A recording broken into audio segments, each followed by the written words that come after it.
All right, this is day 2 of the public scorecard / accountability check-in on our way to building $1 billion social media agency. Today is January 2nd, 2026, and we hit our wake-up time.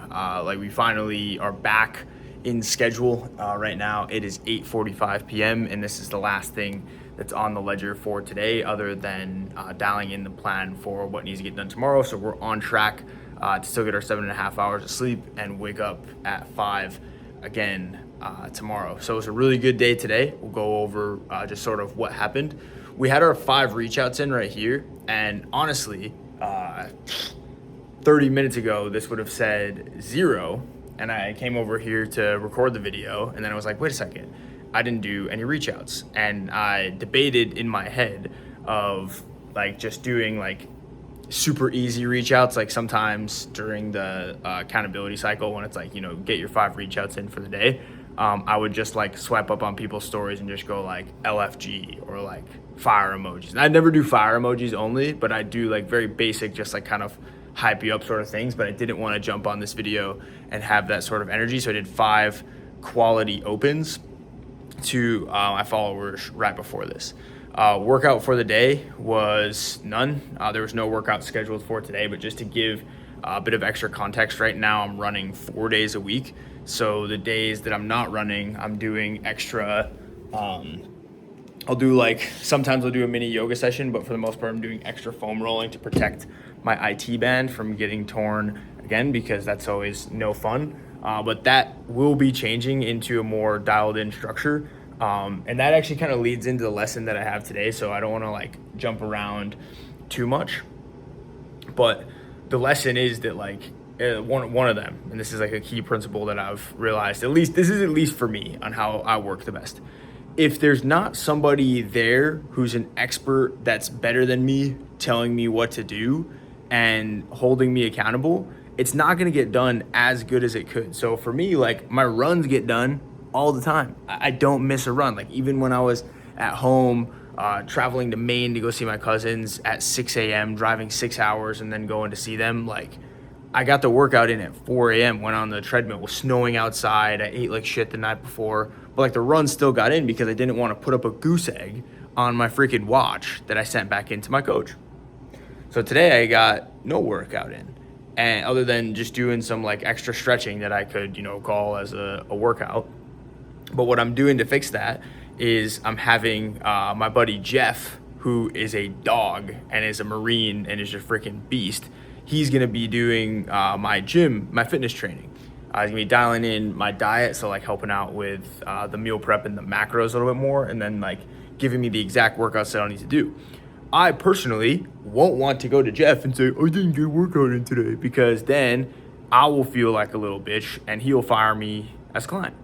So I have a higher chance of getting the workouts in. And one of the reasons I'm getting the workouts in as well is 3 separate people over the past month, unrelated people, separate instances, who are all in very good shape, very masculine men, and said that if you just do running as your workouts, your testosterone will start to tank. And I personally don't want to do that. And I've only been running as my workouts for the past month and a half. So I'd prefer not to have that decrease. So I'm motivated to get back into the gym. But motivation doesn't matter. It's the discipline and accountability that will get the job done.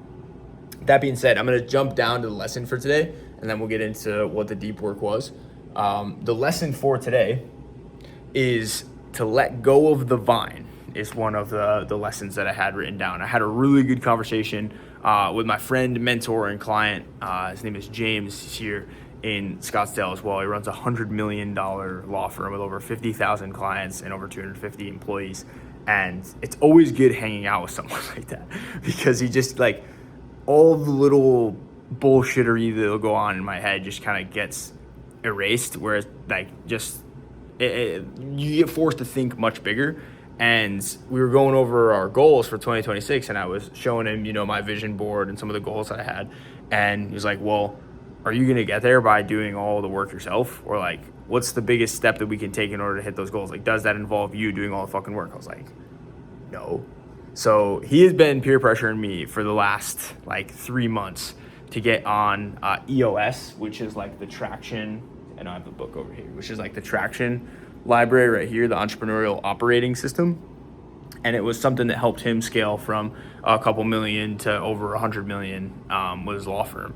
And he's like, he's been on it for 6 years, and he's like, you got to get started now. And today was like extra peer pressure in me because I was like a bit scatterbrained about some operations. And one of the big things is letting go of the vine, meaning giving up some control inside of the business and letting others who are better than you at your function take over that function inside of the business, so that the founder can run as a free bird. But it's also important to pay those kinds of people. So that leads in to the real lesson, which is here, which is commit and focus. Follow one course until successful.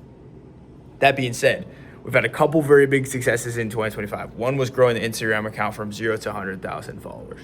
2 was having a big business spike using that Instagram following to grow the business 4x over the course of the year.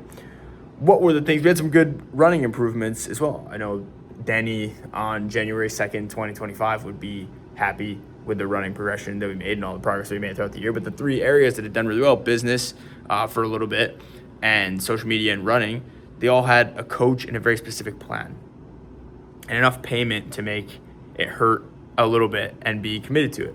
So that being said, the next step I believe is EOS, and going all in on that process and just creating the company in a way that it was meant to be created, and allowing my team to have a bit more structure than the volatility I can sometimes bring as a leader. So it's all about getting better. I think this is going to be a big step, and it'll definitely be costly is not the right word, but it'll sting a little bit to make the investment to jump into the program. So that's why I'm very excited about it. And that would just be the one thing that's just like, okay, everything else is all getting blocked out. This is how we're operating. And so very excited about that. In terms of the deep work today, it kind of ties into why I am very excited to be focusing on potentially EOS, in, I guess, not potentially EOS, but in the next potentially month or so when we get rolled up with that. James is going to give me, he's going to introduce me to his implementer coach, and I'll end up joining from there. But I worked basically on a lot of project management today. So like assigning a lot of videos, reviewing a lot of videos, leaving revisions on videos, just sort of like quarterbacking the team. And I think that I spent about 6 hours today doing things that I could definitely let go of.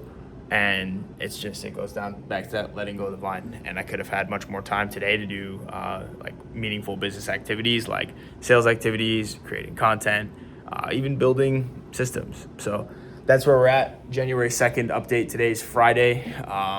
We'll be back at it tomorrow. And I'm going to go to sleep right after this so that we can keep hitting these times, because I think this is a key indicator of a lot of different things. Is, do you keep your word to yourself? Which is like, I'm putting them on this whiteboard right here because I now have public accountability of what time I woke up at. Like, are you keeping the promises to yourself? And then those couple extra hours in the morning, I get a lot done from 5 to 7 when I could have easily slept. So if you've been watching at all, let me know what you think about this whiteboard format. I like this. I'm sure this will evolve and get better over time. But I'm going to upload this and get lights out so we can have a great day tomorrow, because a good early morning starts with a good early night's sleep. See you tomorrow.